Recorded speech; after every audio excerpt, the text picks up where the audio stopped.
Hello medtech instructors, this is Kyle Burdett with McGraw-Hill, and today I'm going to be walking you through using McGraw-Hill's Connect.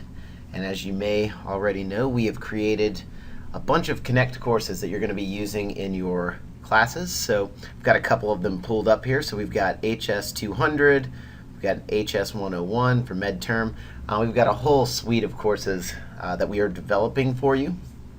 So we're going to develop these courses mapped to your course outcomes, and today I'm going to give you a walkthrough of what Connect is and how you can use it in your course. So we log in, and this is just my demo instructor account, and it's going to take me to the landing page. This landing page has all of my different courses, so I can toggle back and forth between each of the courses that I've got listed here, and you can always enter the course just by clicking on the blue link. So let's first talk about, we're going to demo from the HS 101 midterm course. So first of all, at the top here, you've got the title of the course. You can click on roster to get information about which of your students are in the class. All right, then next up, we've got this little ID badge looking thing, and that's the registration info. So each of your students is going to need this web address in order to register for your course. So you can click on the little ID badge, you can click print to print it off and bring handouts for your students, or you can download it and then email this as a PDF file to your students, but it'll have the course name, your name, it'll have the section name, and then at the bottom we've got the unique URL, so every section has its own web address that's unique, and that's what the students need to register. And then also we've got a registration document that the students can use. Okay, so let's close this out. Alright, next up we've got registration info. We don't ever set registration dates by default, and that's just because we don't want to limit any students from being able to get into the class. Right, from the drop down menu you'll see that you've got edit section details and delete. You won't want to delete the course until well after you're done teaching it.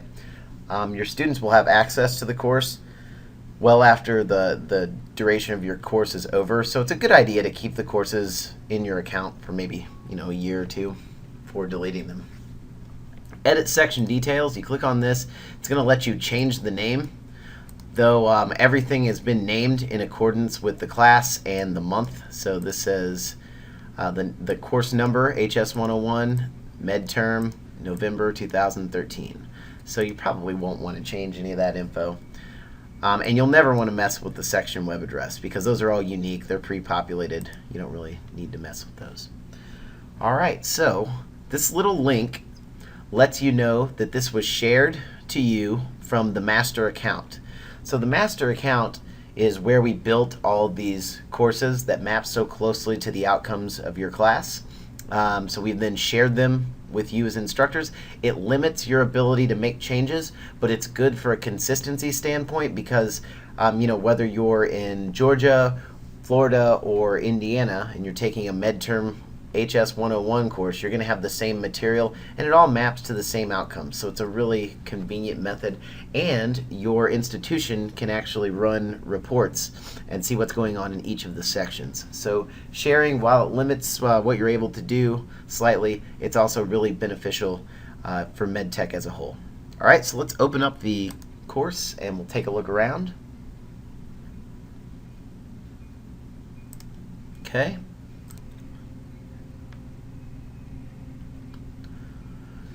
Okay, so when we log in to the section, the very first time it's going to take us to a place called the section overview. And the section overview is really good, especially if it's your first time using Connect, because it's going to tell you exactly what you can expect in your course. So it tells me the name, it gives me all of the things that I'm allowed to do, so all the policies for the course. So I can edit start and due dates, I can't edit other policy settings, and then it says that medtech, we put this in Ebony King's account, but it says that medtech basically can look at the reporting for the section.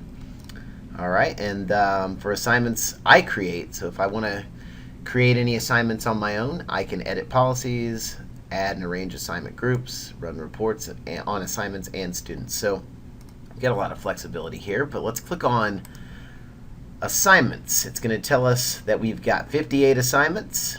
When we Click this. It's going to bring up some categories at the bottom. So since this is a demo course and I don't really have any students in it, it's going to say that all my assignments are inactive. But if I were to enroll students and set due dates, this would change, of course. The assignment categories, this is a quick snapshot of the different types of assignments that are going to be available in your course. So it says 6.9% of my assignments are one type. If I click on them, it's going to let me know that they're attachment file assignment types. All right, so 29.31 are LearnSmart. That means I have 17 LearnSmart assignments.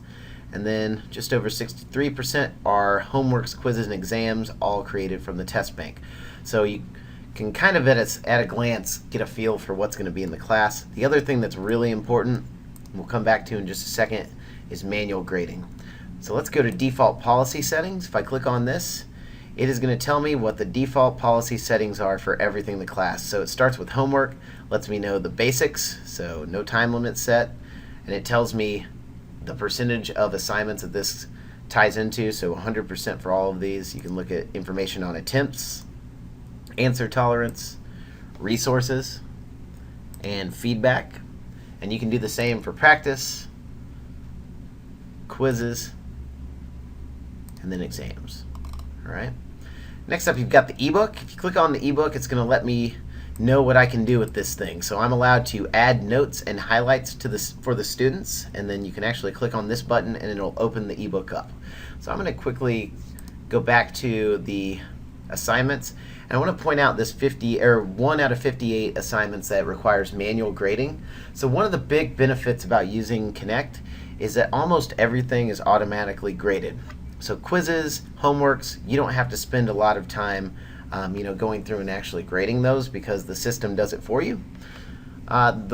Anytime that you have an essay question or some kind of question that requires you to actually go in and apply a grade, you're notified. So we lay that out here so you can plan accordingly. All right. And if I go to the section home by clicking section home, it's going to take me to the main landing page, and this is the page that I'll see every time I log in and going forward.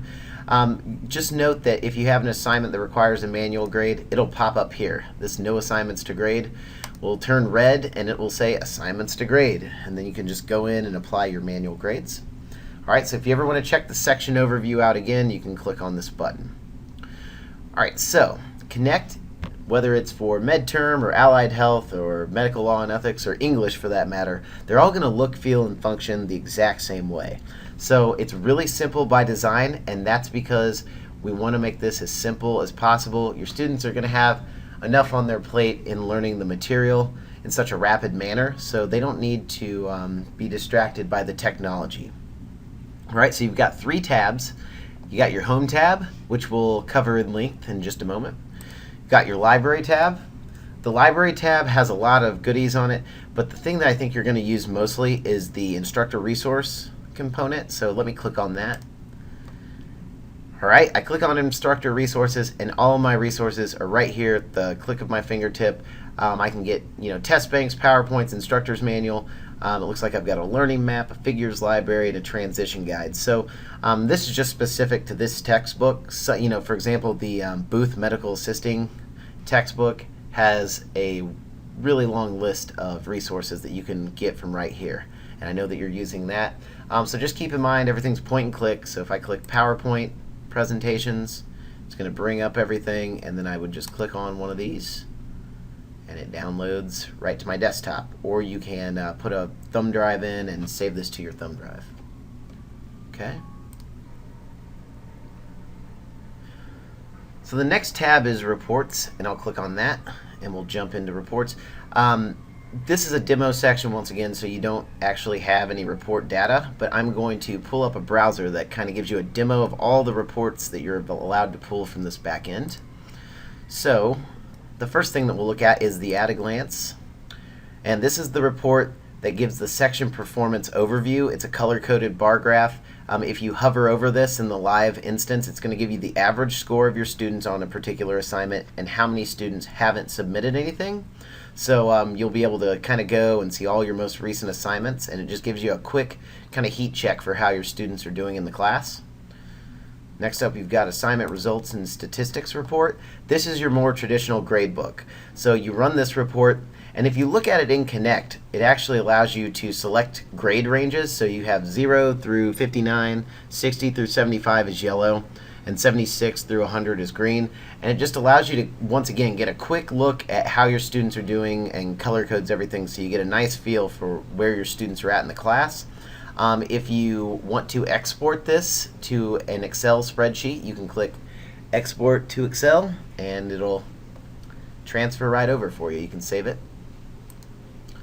All right, next up you've got student performance. If you run this report, you type in a student's name in this search box, and it'll bring up all of the information for the student's assignments. So it lists each of the assignments here. It tells you how many attempts they've made, gives you the score, tells you when they started and when they actually submitted. And this is actually an outdated picture. Now there's a column on the right hand side that also gives the time on task, because we know that's important to a lot of accreditors. So it lets you know totally how much time the student spent.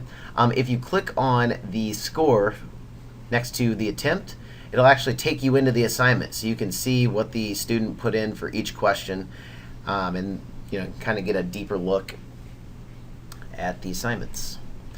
All right, so next up I'm going to show you two reports that I don't necessarily know are going to be really important to you as instructors, but I think they're important to medtech as a whole. You've got your item analysis report. If I click on this, this allows you to run a report on an assignment that goes question by question and tells you how your students did. And the reason that this is useful for medtech as a whole is when we have this Connect system up and running throughout all the campuses, they'll be able to run this report, look at every section, and see what kind of struggles your students are having or successes they're having with certain questions. And if there are one or two questions that are just really stick out, it's like an average of 15%, then either we need to teach to that the next time that we go through this course, or it could be a poorly worded question by McGraw-Hill, and we just need to go in and reword that, and hopefully we'll have more success. But this is a great way for medtech to measure metrics across the grid.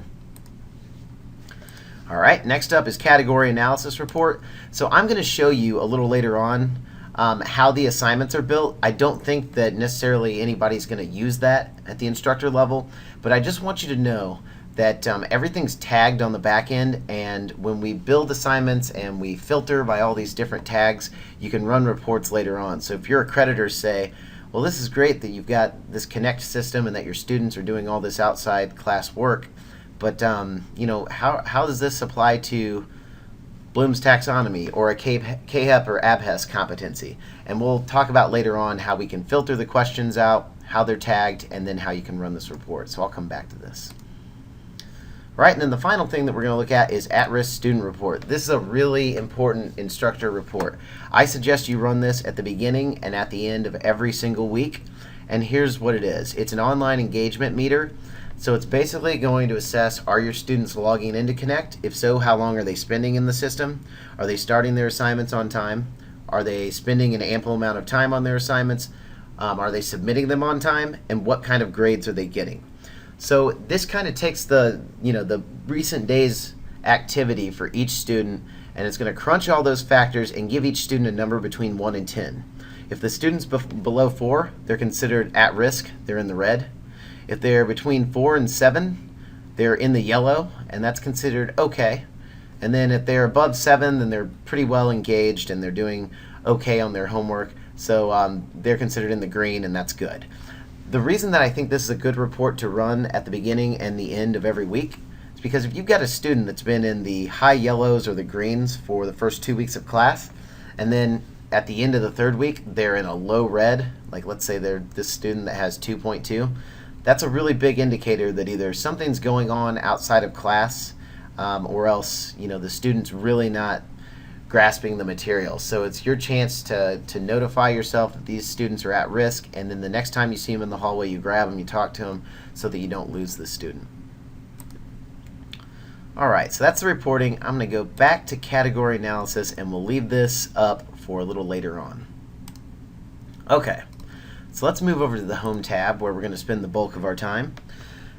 So the Home tab is pretty simple in nature. Right now you're going to see that it looks kind of cluttered, and that's because you've got a lot of instructor functionality up here that goes away when we switch to student view.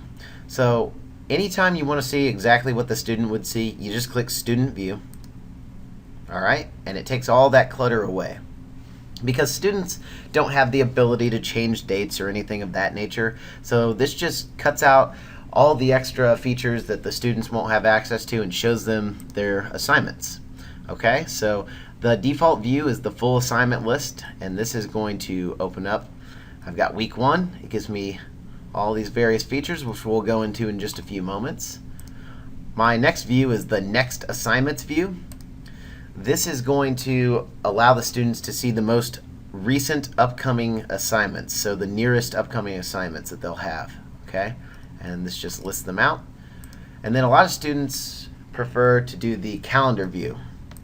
All right, so the calendar view is going to show the students the calendar view, and they'll be able to click on any of the assignments that are listed on the calendar, and they can jump right into them.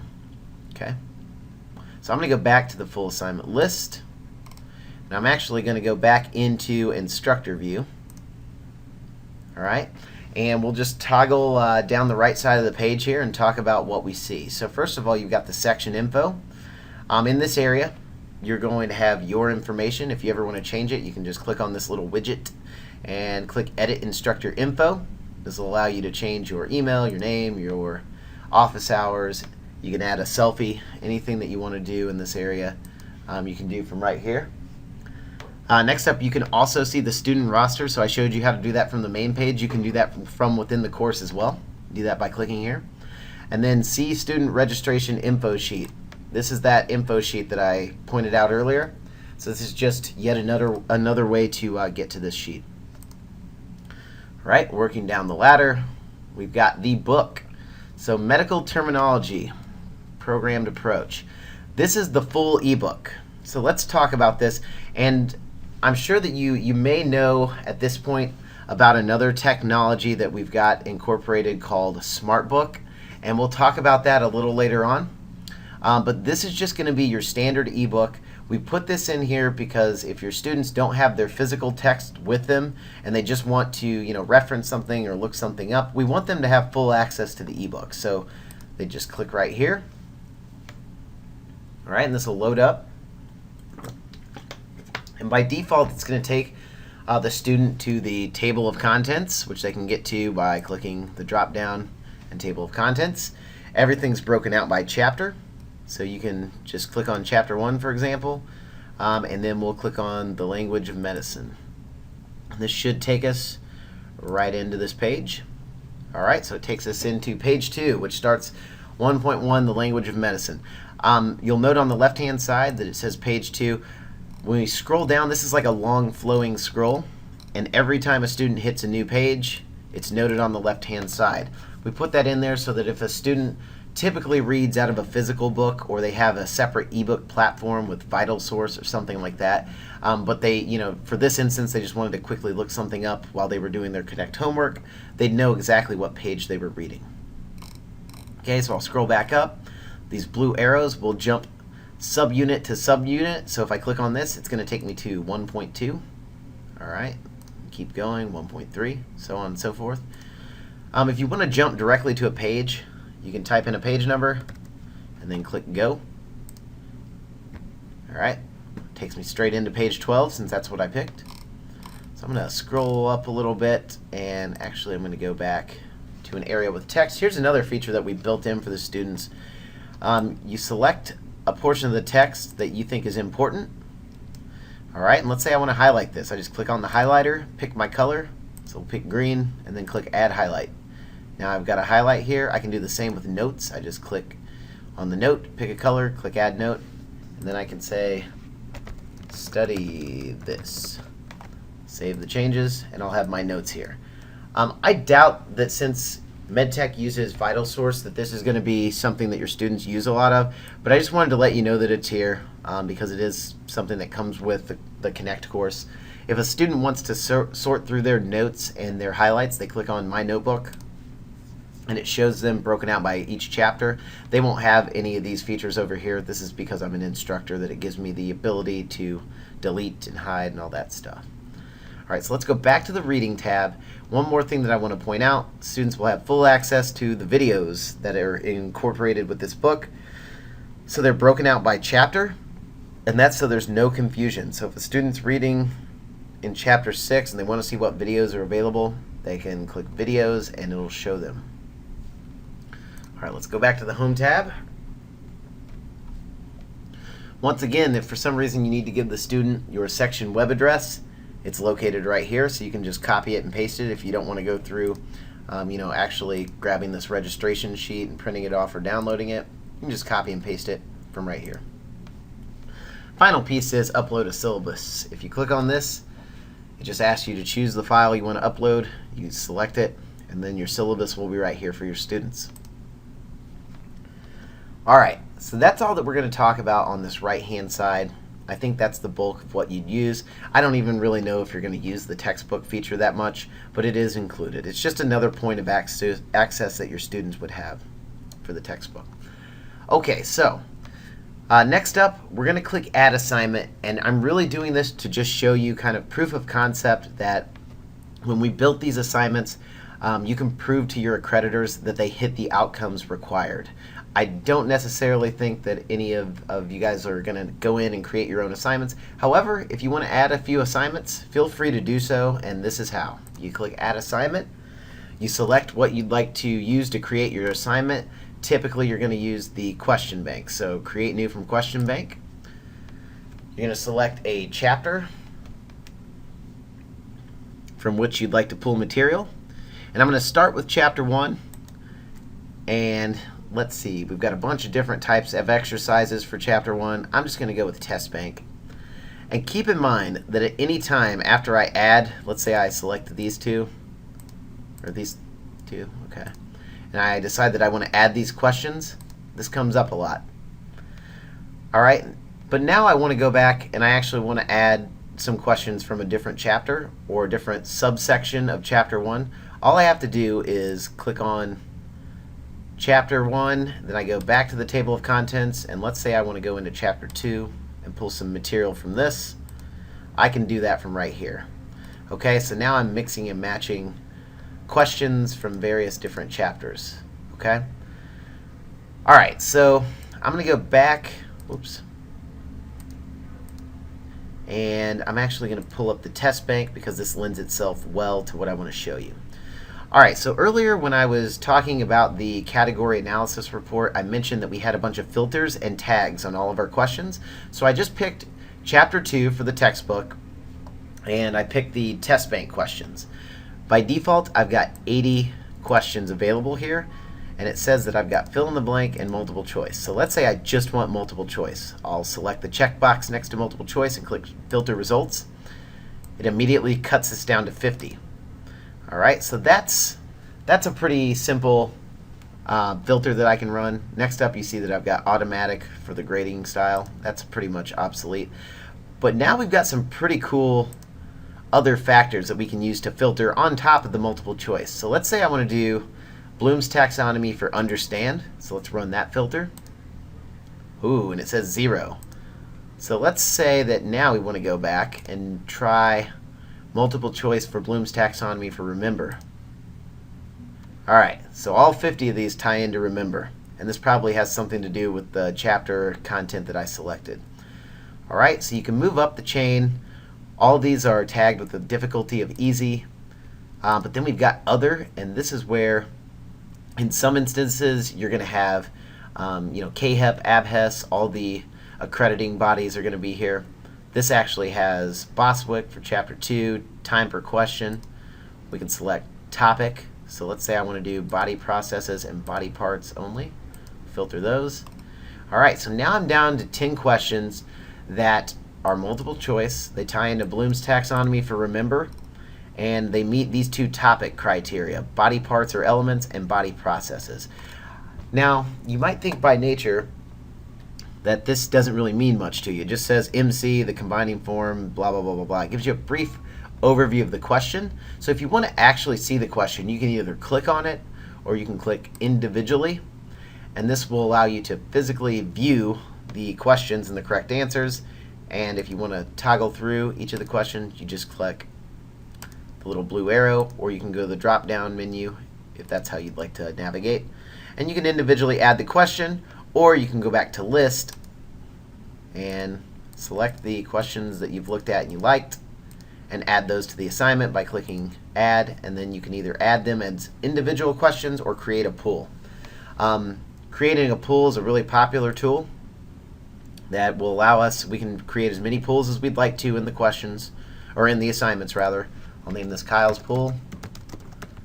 And this is going to dictate that I selected these 4 questions. I'm randomly going to select 2 of them every time a student takes this assignment. Then I add this to the pool. Oops, I'm not allowed to put apostrophes in there. There we go. So you've got a lot of flexibility when you're creating an assignment. You can actually create your own questions as well. But just note that in all the assignments that we've built, we know your accrediting body, we know your outcomes for the course. So you will be able, and more importantly, medtech will be able to run institutional level reports using the category analysis that are going to show how your students, via the homeworks that we've created, touch on each of these categories and competencies. Okay, so let's cancel out of this and talk about the course that we've got created. The first thing that we want to touch on is, since you've done the share, you have a very limited set of functionality and user control with these administrative pieces. What that really means is the only thing that you're going to want to do is manage the dates. So each instructor is going to have the same list of content. We're going to copy this course out to you. In this instance, it is the November 2013 start. So you're going to take a look at what's going on in here, and you'll just need to change the due dates. And if you want to set the start dates, that in effect will limit these students being able to work ahead, and we can talk about that. So let's say for Chapter 1, I want to select all the assignments. I'm just going to click on this checkbox next to Chapter 1. This will select everything. And then I go up to Manage Dates. And then I'm just able to set the dates for everything all at once. Now, if I don't want to do that, if I want to select dates for just a few assignments, I can do that too. I'll show you how in just a moment. So let's say I don't want to have a start date. I'll just leave this blank. But I want to have a due date of, let's say November 29th. All right, I click Save.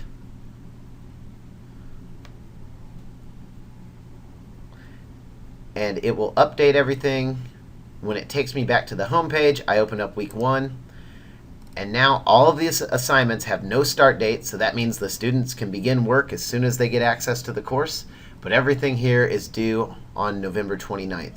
Let's say, though, that you only want LearnSmart to be due November 29th, which are these assignments that have LS next to them. But you want everything else to be due the next Tuesday. So let's just select the remainder. Okay, and we'll go back up, click Manage Dates. I click Edit the due date, and we'll say that I want these to be due that next Tuesday, which is Tuesday the 3rd. All right, so now I click Save, and the dates reflect. And it makes pretty good sense to set no start dates for the first week. Where you want to maybe start to limit your students' ability to work ahead is in the coming weeks. So for example, in week 2, I've got a midterm exam. I probably don't want my students to be able to start work on that whenever they feel the need. So let's say I want to limit my students. I want to make sure that for the LearnSmart assignments, which should probably be the first thing that the students do in each week, besides maybe the chapter lesson presentations. Let's say for these assignments, I want to go up and make them available on the 3rd. All right, so this will be the same day that the other assignments from Chapter 1, the last assignments, are due. And I want to make them due on December 6th. I go in and set this. And now you'll notice something unique. If I switch to Student View, the students come in, and for Chapter 1, they're going to have access to start everything here because we didn't set a start date. We just said you can start them whenever you want. But with week 2, when it comes to the LearnSmart assignments, they're blacked out now because I'm not allowed to start these until 12/6. So if you've got a class that is, you want to structure and you don't want to let them work ahead, you can always set parameters like this that kind of limit their ability to work ahead. And if you ever need to change something and move the dates forward, you can do so. So let's go back up to instructor mode, and I'll say that for week 2, I've decided, you know what, this shouldn't apply. Let's let them have access to this a few days earlier. We come back in, and we say that we want the start date to be the 29th of November. All right, so it keeps the same due dates and just opens up the start dates so that your students will now be able to get into these a little earlier. One thing that we want to be very clear about is after a student has started an assignment, you can't change the due dates. You can personally manage extensions, which I'll show you in just a moment, but you can't actually change the start dates or the due dates after they've begun work on the assignment. So just keep that in mind. All right. So let's talk about the next feature. We'll just open up a chapter here, and we'll walk through what a typical chapter is going to look like. So first we've got chapter lesson presentations. Students will open these up. They're all PowerPoints, and they'll just have point-and-click access. They download these to their desktop, and then they can play them. All right. Nothing mind-blowing here, but this is very tightly mapped to the course and to the book that they will be covering. Okay? We're going to skip over the LearnSmart assignments because those are such unique assignments. They're basically adaptive study and practice tools that are going to make sure that your students are focusing on all the most high-impact material for each of the chapters. So we'll get to that in a moment. But let's go to the standard exercises. Next up, you've got Chapter 1, End of Chapter Exercises. All right, so each assignment from the instructor view will kind of have the similar look and feel. You hit Student Activity, it's going to tell you it's got this many questions and it's worth this many points. You click Preview. It's going to allow you to take a quick snapshot of what this looks like. You're going to have the answers already laid out for you since you're an instructor. Policies is going to let you see exactly what the policies are for this. All right, so you see in the background it's still loading for some reason, but it lets you know that you will allow late submission for this, and it deducts 0% for each hour late, so you just get a lot of information about the policies. Whoops. Okay. Next up is message history, and this just lets you know if students have inquiries about the assignment. So the students have the option to ask their instructor a question, and if they do so, all of that information will list here. I want to go back to student activity and let you know one more option that you have. If you want to see what this looks like on the student side, you can click Student Assignment View, and you can actually try this as a student. So at this point, you are seeing exactly what the student would see. It gives you the information about the assignment. Then you just come in and you can actually take the assignment as a student. You'll have all the same resources available. So for example, you've got the ebook right here that the student can reference. You can navigate in the exact same way. So you can either do the drop down, or once you fill out your information, you can go to Next. And you'll always have the option to close out and return to instructor view. But before I do that, I do want to point out that when you submit an assignment, and when your students, furthermore, when they submit an assignment, it'll let them know that if they haven't completed certain portions of the assignment. And this is a really good fail-safe, because if you've got a student that accidentally, they were doing the drop down and they accidentally skipped 8 and 9 and went straight to 10, they might not even know that they skipped a couple of questions, so it just lets them know before they make that mistake and get docked for it. All right, so you click Submit an Assignment, and it's going to give you instant feedback, typically. A lot of times on exams, feedback will be delayed just so a student doesn't get the immediate information and start sending that to all their classmates that are taking the test a couple hours later. All right, so I'm going to close and return to instructor view. We'll talk about the edit assignment options, there's one extra feature that's going to be available when you have students enrolled, but I don't have students enrolled in this demo. So at the very end, I'll show you how you can actually come in and edit the extensions. All right, so let's open this up again and keep working down through the assignment list. We've got interactives. I think this is a good one to show. Your students will be able to come in, and a lot of these are going to be, interactive is a vague term, but a lot of times it's going to be drag and drop. So you'll take the assignment, or the question on the left-hand side says to match the vowel pronunciation with the correct example, and you'll just drag these and drop them over. All right.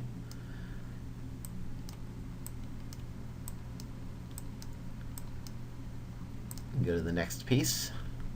All right, and it's pretty similar all the way through. It looks like these are all drag and drop. All right, so you've got some varying assignment types. Close this, go back out.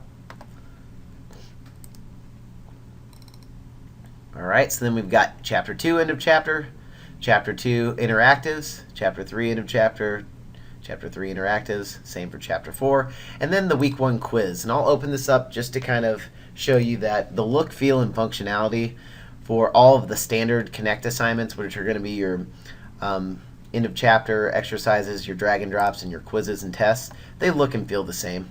All right, so very similar. You can navigate question to question, or you can do the drop-down menu. The big difference between the midterm and the final exam and the quizzes is that in often instances there's going to be a time frame associated with exams. So you'll just see a ticking clock up here. But other than that, everything looks and feels the same. Notice that in the interactive exercises and the end of chapter exercises, I had the option to print and the option to take a look at the ebook. My resources are limited. This is when I'm supposed to demonstrate what I know, so I don't have any access to outside resources. Okay, so we'll close out. Okay, so at this point, I think I would typically go into LearnSmart, but I wanted to show you that one other feature that you're able to use as an instructor, which is managing extensions for your students. So let me go out of this class for just a second and hop into HS200 because I've got a test student enrolled. All right, so let's just open up week 1, and I believe that I've completed, let me make sure that this is one of the assignments I've completed. Yes. Okay, so end of chapter exercises. I'll open this up, and as an instructor, this is what it looks like when a student has actually completed the assignment. You've got your student progress, so you'll have 3 tracks here. You've got one for students that have submitted, another track that pops up when students haven't started, and then a third track for when students are in progress, so they haven't submitted it yet, but they've started work. And that just allows you to kind of see what the class, where they're at. You can click assignment results, and this will take you directly in to the results for this assignment. It breaks it out student by student and gives you their score, and you can actually click on their score, go straight in to this assignment and see how they fared. Okay, so let me back out of this. All right. The other option you have down here is the assignment statistics. This is just going to give you the mean, the highest, and the lowest scores on each assignment. Okay, but I think the important piece that we want to talk about here is this extra drop down that populates on the assignment options. You can manage extensions. So if you've got a student that didn't hit a due date for some crazy reason and you feel that they warrant an extension, you select this, you pick which student you'd like to offer an extension to, and then you add the extension. So you want to allow it starting now, and maybe make this due. I'm only giving you a day, Kyle, so it's due tomorrow. You can even put a time limit on this, and you can put the number of attempts that you'll allow during this extension. Then you just save it. All right, and now I've given that extension. You can select as many students as you would like, and it's a really useful tool, especially if you've got a hard due date and there's some kind of extenuating circumstance for one student, or there's weather that doesn't permit students getting to class, that kind of thing. Okay, so now I'm going to go back into the HS 101 course, and we're going to touch on the fun and exciting piece. So this is the LearnSmart assignments that we've built, and if I open this up, so we go into week 1, and you've got LearnSmart, which is noted by the LS. Okay, so LearnSmart is our adaptive technology, and I know that's a buzzword in education, but just know that LearnSmart is basically a program that's meant to maximize student efficiency and productivity while they study. So we're going to make sure that the student is focused on material that is essential to each chapter. So these are chapter by chapter assignments, and it's a safe environment for them to learn and for them to make mistakes, to be quite honest. All right, so let's open up chapter 1, and I'm going to click preview, which allows me to go into the module and take it as a student. All right, so the first time that I'm logging in here, it is going to take me to LearnSmart. The first time you come in as an instructor, it may take you to Smartbook by default. It just depends on what course you're using. Just know that LearnSmart and Smartbook are the exact same program. The difference is some of the books only have a LearnSmart, some use Smartbook, which incorporates the LearnSmart system with an interactive ebook experience. And I'm actually going to show you Smartbook at the tail end of this, so just keep that in mind. So for this particular example, we've got a LearnSmart. We're in chapter 1. If I hover over, it tells me the due date. It lets me know my progress and how many points this is worth. If I look on the main page here, it says I'm in chapter 1. It tells me what I'm going to learn. Scroll over to the right hand side here, it tells me what my topic information is. It tells me that it's due on the 29th, lets me know that some time has passed, I need to get on it, and that I'm 0% complete for this assignment, 0% progress. So let's stop before I jump in. I said earlier that LearnSmart was a safe environment for students to learn, and that's because though this is worth 100 points, LearnSmart does not care how many questions your student misses. This is all about completing the assignment. It's a persistence exercise. So LearnSmart's going to pick up information about the student while they work, but as long as they complete 100% progress of this assignment by November 29th in this example, they're going to get all 100 points. Okay, so it's a completion percentage assignment. If I complete half of this assignment today and I never go back in before the 29th, I'm going to get a 50%. So that's how LearnSmart scored. And that's what contributed to it being a safe environment. All right, so I'll click on Learn. I'll point out a couple quick topic things here. We've got the assignment progress bar. It says I have 19 items left. So just keep in mind as I answer these questions, the items will go lower and lower, and we'll come back to the items and kind of talk about what those items really mean. On the right-hand side, it says by default, I have the standings for all piece up. Each student will be asked to create an alias when they first come into the program. They can pick anonymous or they can put in some kind of fun nickname. I picked Booyah with like 8 zeros for my username. If they ever want to change their name, they can just click on it. And let's say I want to put my zip code here. If I could remember it. I don't even know my zip code. Let's put my area code. That's easier. Boom. There we go. So now I'm Booyah 317. That updates directly, so it's completely anonymous. And this piece is just a gaming function that we've built into the program for competitive students and for students that want to make their study time fun. And I'll talk in a second about how the students get points, but just keep in mind, nothing's changed. It's all about completing these 19 items. That's what will get the student 100%. But we've just built this in for competitive students that want to make study time fun. If they click on Standings for All, one time, it takes me to Standings for your section. This is for students that don't want to compete against the whole country. They just want to compete against their classmates. They click a third time, they disable this, no one sees it. I don't see anybody, they don't see me, you're invisible to the system. So it's really up to you. Some of your students are really going to like this piece and use it for bragging rights in the class. Other students will say, no thanks, I'm worried about studying, I don't need that to motivate me.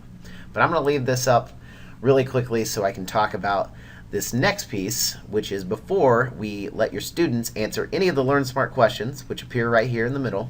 Okay, we ask them to assess whether or not they know the answer. The reason behind this is twofold. One, it's what dictates the scores up here. So as a rule of thumb, I know it carries a weight of plus or minus 70. I think so is plus or minus 60. Unsure is plus or minus 50. And no idea is plus or minus 0. So when your student comes in, they have to answer this. It's not optional. And if they're doing the competition piece up here, that's how their scores are going to be affected. But you're going to see from time to time that the students will have odd numbers. You'll see a student with plus 117 or plus 112. And that doesn't really lend itself to the numbers that I just gave you. But those are just generalities. They're rules of thumb. Oftentimes you'll have a question that has multiple parts or multiple right answers, labeling, matching, and those questions all have different weights. But I just wanted to give you the standard. So for a typical one answer question, plus or minus 70, plus or minus 60, plus or minus 50, plus or minus 0. Okay, so I said that the reason behind having the students do this was twofold. The second reason is for each question that the student is answering, LearnSmart is picking up about 20 data points for that student to fine-tune what the student should see next, and this is one of them. So we ask the students to take this seriously. A lot of times students will come in their first entrance into the program and just click I know it or no idea every single time. But over time, since we force them to kind of stop and think about it, they will start to be more realistic with it. And if you tell them in class that LearnSmart is better apt to give you material that's going to be more appropriate for you if you're honest, then they typically will respond to that. Okay, so my first question says blank was approved by the FDA for use in 1951. All right, so I'm going to say unsure, and I have absolutely no clue. I'm going to say floss. All right, so I submit my answer. All right, the answer was Tylenol. It gives me the correct answer, so that's one thing that's important. The students will always get instant feedback. It gives me what I answered and tells me that that's wrong. Students will always have the option to challenge, or they can rate the question if they so feel inclined. I'm going to click OK. You're going to notice that 19 items left stays at 19. Next up, true or false? A suffix is added into or onto the end of the word of a root or combining form. I butchered that question, but anyway, if you can fight through that, I'm going to say I think so, and I'm going to say true. All right, I got that answer correct. Now this 19 is going to go down to 18. I'm going to answer one more question, and then we'll stop and talk about what's going on behind the scenes, and I think that it'll make a little more sense. Okay, so blank is considered the father of medicine. I have no clue, so I'm just going to say no idea, actually. All right, so it gives me the answer since I didn't even try, and I'll click OK and move on. So now's a good point to stop. So far we've had a couple of different question types and a couple of different pieces of content. So we're in Chapter 1. We established that when we went in through Chapter 1, and we've got 19 items total that we have to touch on while we're in Chapter 1. We tag the content on 3 levels. Level 1 is core content, and this is vital to your students' learning in this chapter. So since this is Chapter 1, this is the foundational knowledge that they have to use to build on as they work through the higher chapters. So your students are going to get multiple passes at the core content, the Level 1 material. They're going to see it asked in a couple different ways, and they're going to see it repeatedly because we want to make sure that they're comfortable with this material. Next up the ladder, you've got Level 2, and that's going to be not necessarily core material, but it's good to know. So that material will present itself to students that are showing mastery with all the core content, or to students that have worked through the core content. They've proven that they've got a decent hold on that, and we want to see if the student's ready. So if the student proves that they might be ready for core content, then maybe we'll slide that in towards the end of the 19 items. But if they come in and right out of the gates they're just knocking the questions out of the park, then they might start working on Level 2 material right in the middle. Okay, Level 3 content, that's contextualized. That's great to know. The students are not going to see a lot of passes at Level 3 material unless they really knock Level 1 and 2 out of the park right out of the gates. All right, so Level 3 is going to be the harder material, but if a student shows that they're ready to learn that as they work through Chapter 1, Chapter 2, whatever the case may be, we're going to filter that stuff in because we don't want to waste the student's time. If a student has read the book, they've read their chapter, and they've demonstrated mastery for Level 1 and 2, then we don't want to waste the students' time with more questions about level 1. Let's start asking them the tougher questions so they can start to really synthesize their learning for that chapter. And that's what allows LearnSmart to really be adaptive. It's going to learn about the student. It's going to find out what's going to make their study time at this very second the most high impact, and it's going to include material that focuses the student on that. Now, on the flip side, we've also seen a bunch of different question types. So I've had some true or false, which are pretty easy. We've also had, I think, one multiple choice, and those are also very easy. Working up the ladder, you've got multiple right answer and matching and labeling, which are a little more difficult. And then the ultimate toughest question is fill in the blank. And the question comes up repeatedly, is that something that is, does spelling count? And the answer is it depends. If it's midterm, spelling counts. We know that spelling is vital, so we're not going to give the student a free pass. We might say, you know what, you were really close, we think you've got this, but you gave the plural form and we need the singular form for this to be completely correct. Whereas if it's accounting and the student misspells ledger, we might say, you misspelled ledger, but we think that you're onto this, so we're going to take this out of your items remaining. Okay, so we've got varying difficulty levels from the question type, and that really allows for a unique experience. The student's not able to just come in and rote memorize the questions and expect to see the same 18 things over and over. As I work through this, if I get wrong answers, if I get this question wrong, I may not see it again as I work through the 18 items left. I may. It just depends on how vital it is, but I also may see it come back asked in a different manner. So it doesn't allow the system to be beaten by the students just kind of coming in and clicking no idea and getting instant feedback and saying, okay, whatever, and going through over and over. The system makes the student learn the material and demonstrate mastery. All right, so that's how Smartbook works. I'm going to quickly pause the recording and I'm going to grab, or rather, that's how LearnSmart. Fucker. It's all right, I can pause.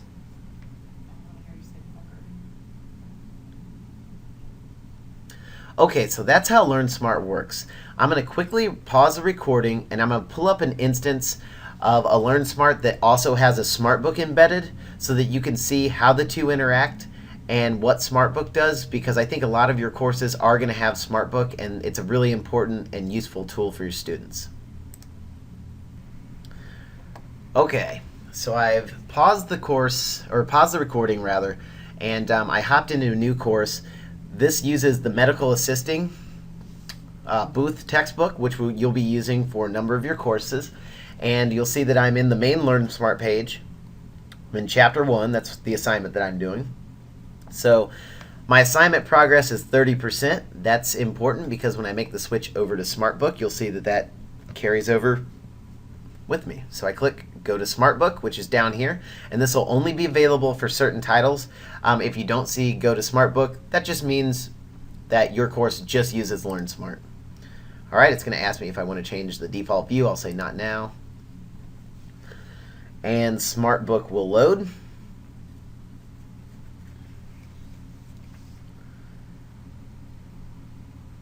All right, so now I've got Smartbook pulled up. First thing you'll notice is that it looks exactly like the LearnSmart interface, and that's because, as I said a minute ago, LearnSmart really is the same program as Smartbook. It just incorporates an interactive, adaptive ebook experience. So with LearnSmart, you've got adaptive study and practice. It's skill and drill. It's going to, test the students on the core concepts of each chapter. With Smartbook, we've incorporated the ebook and this really sophisticated adaptive method that guides the students so that they're focusing on material that LearnSmart is ultimately going to question them on throughout the chapter. So as I stated a second ago, we've got 30% progress.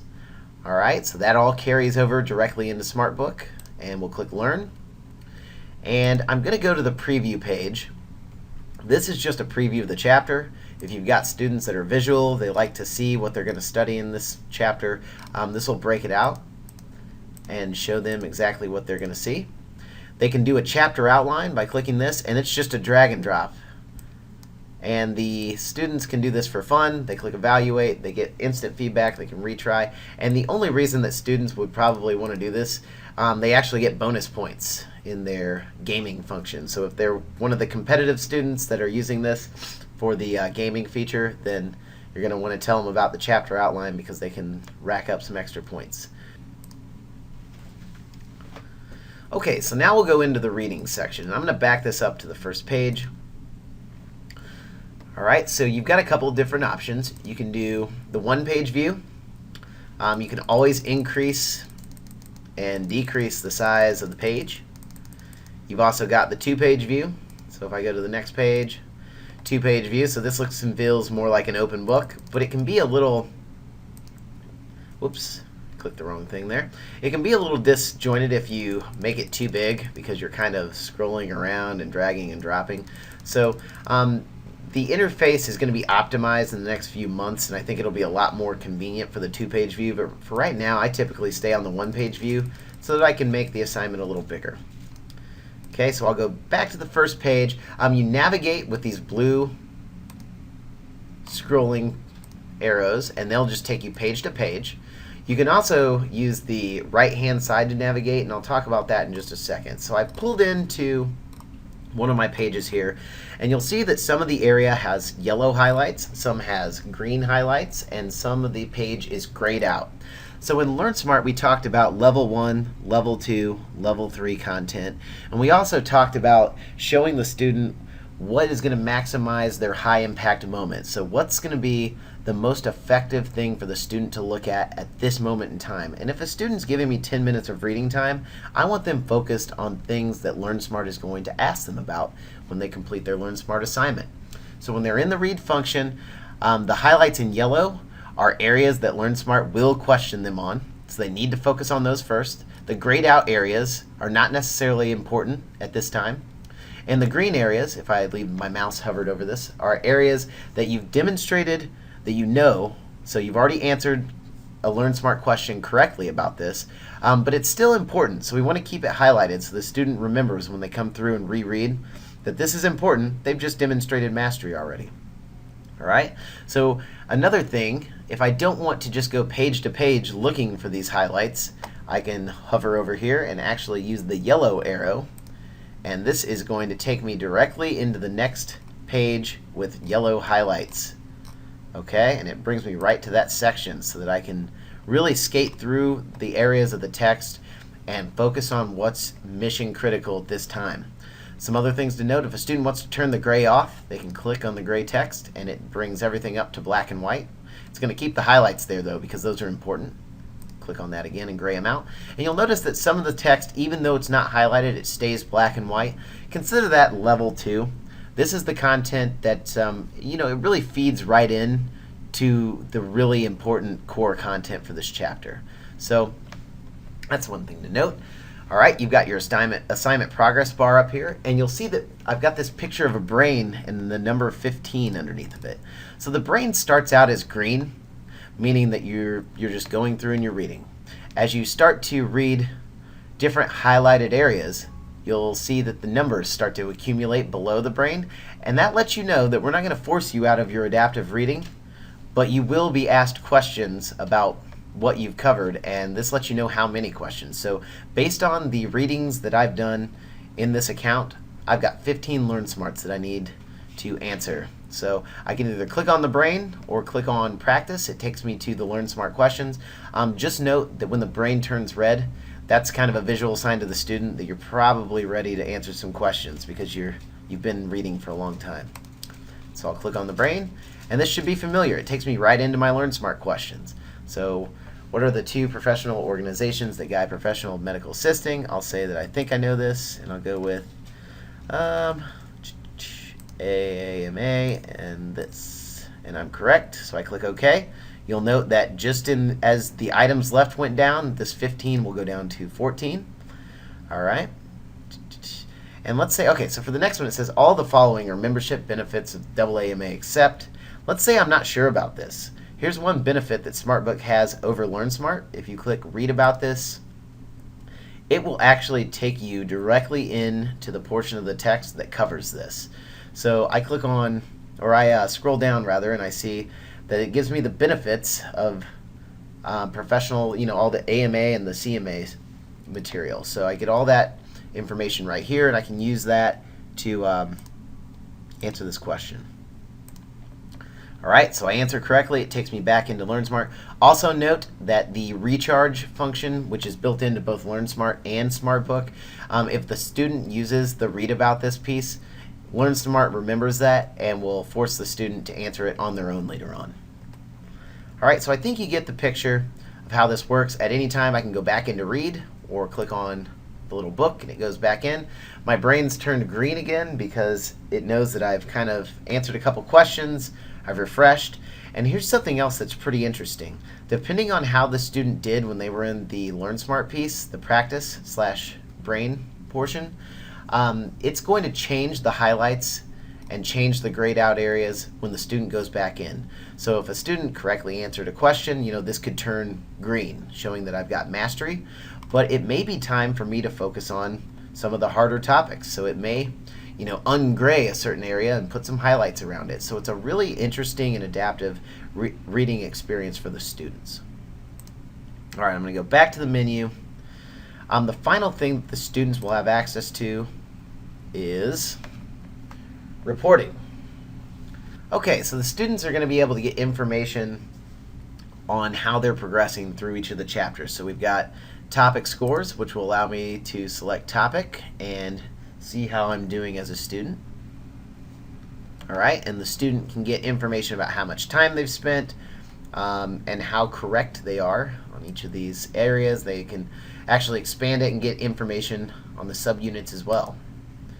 All right, current learning status. This will let me know my current learning status.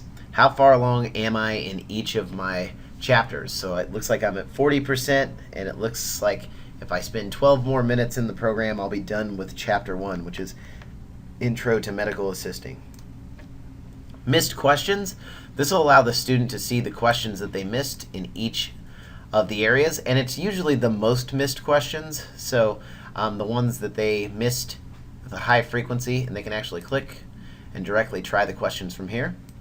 Most challenging learning objectives. So this is kind of the macro view of that. It allows the student to see which areas they struggled with the most. They can either click on the ebook, it takes them right into a certain page of the ebook, and they can address the area that they struggled with, or they can click on the actual question and try it from here.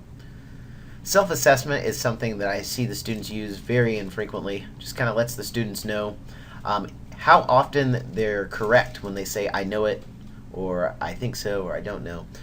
It takes all that into account and lets them know if they're self-aware learners.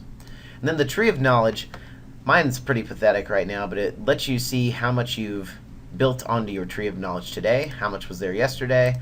If you keep your current pace up, how much will be there in a month, which since I'm not a regular student working on the day-to-day, I don't have a very representative tree. But then when I know everything, I'm going to have this big, huge tree with all these nice blossoms on it.